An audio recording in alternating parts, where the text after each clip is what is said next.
Rajnagar extension में builder fraud का ये बड़ा मामला सामने आया है। आरोप है कि मेसर्स ASR यहां पर रियल टेक लिमिटेड और राइट अर्थ इंफ्रा ने यहां पर 50 से अधिक परिवारों से 100 से करोड़ रुपए से ज्यादा की कथित ठगी की है।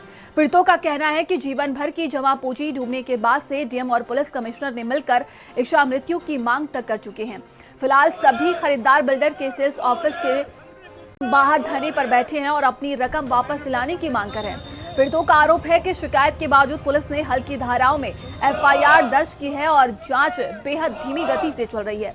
उनका दावा है कि कंपनी के नाम से मिलता जुलता बैंक खाता खुलवाकर खरीदारों से भुगतान कराया गया और बाद में उसी खाते को फर्जी बताने की कोशिश की गई है। दर्ज 2 FIR के मुताबिक वरुण मक्कड़, दीपक शर्मा और नितिन शर्मा, संदीप कुमार गुप्ता और उनके सहयोगियों पर करोड़ों रुपए की कथित धोखाधड़ी के आरोप हैं। एक मामले में 39 खरीदारों से 29.41 करोड़ रुपए और दूसरे से एक खरीदार की बात की जाए तो यहां पर 1.15 करोड़ रुपए से अधिक की कथित ठगी का ये आरोप है। वहीं पीड़ितों ने निष्पक्ष जांच अधिकारी बदलने और दोषियों की गिरफ्तारी और अपनी मेहनत की कमाई वापस दिलाने की मांग की है। मैंने स्टूडियो बुक किया, ये देखे मेरे डॉक्यूमेंट, मेरी बात हुई प्रॉपर। कहाँ कौन पकड़ सकता है ये फर्जी है? कंपनी के ऑफिस में बैठ के प्रॉपर उनका स्टैंप लगा के प्रॉपर अंदर कैबिन में से सिग्नेचर हैं। आप एक एक डॉक्यूमेंट को देखिए, रेरा नंबर, पेन नंबर, सब कुछ कंपनी का A to Z। अब नेगलेक्ट ये कर रहे हैं इन्होंने। जो मैंने ट्रांजैक्शन की, मैंने 30-30 लाख की 2 ट्रांजैक्शन की और 15 लाख कैश दिया था इन लोगों को। तो उसमें क्या है, ASR रियल टेक लिमिटेड नहीं है उसमें, ये हुआ है बस। अकाउंट जो मेरे को इन्होंने दिया वो ASR रियल टेक के नाम से है। IDFC बैंक का अकाउंट है, मैंने उसमें ट्रांजैक्शन की। अब कह रहे कि ये अकाउंट हमारा है ही नहीं है, तो ये बिल्कुल फेक निकला। अब मैंने कहा भाई मेरा रजिस्ट्रेशन करो, मेरा तो रजिस्ट्री करो पूरा। कह रहे जी आपने हमारे अकाउंट में पैसा ही नहीं दिया। 30 से 40 लोग हम कंटिन्यू यहाँ पर धरने पर भी 15 दिन से बैठे हुए हैं और बिल्डर है कि बात करने को, सुनने को तैयार नहीं है। और प्री प्लान्ड बिल्डर ने पूरी एक योजना बना के एक गैंग बनाया हुआ था। हम लोगों के साथ में लूट करी गई है, धोखाधड़ी करी है, 420 करी गई।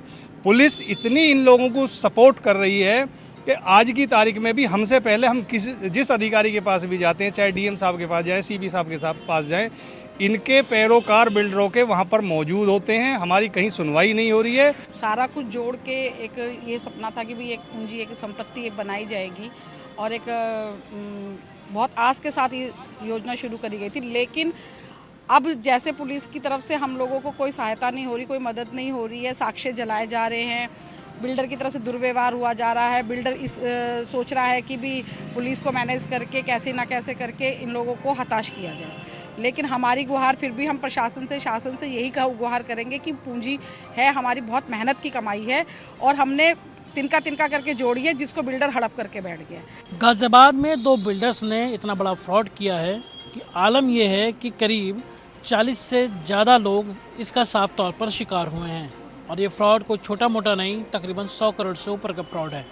ठीक मेरे पीछे जो आप ये बिल्डिंग देख रहे हैं, दरअसल ये सेंट्रल एवेन्यू के नाम से एक प्रोजेक्ट था जो कि AVS ग्रुप का है और इसी के बगल में वरुण मक्कड़ का भी एक प्रोजेक्ट था जो कि दूसरे नाम से यहाँ पर लाया गया।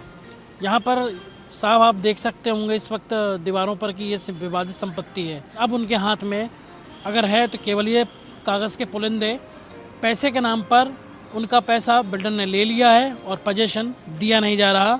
जानकारी करने पर पता चला है कि करीब 100 करोड़ से ऊपर का फंड और यूँ कहें कि ठगी हुई है इन सभी लोगों के साथ। कैमरा पर्सन सनी के साथ मैं लोकेश राय, भारत समाचार गाजियाबाद।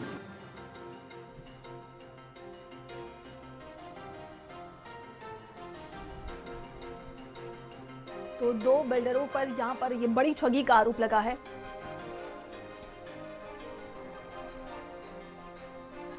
और अब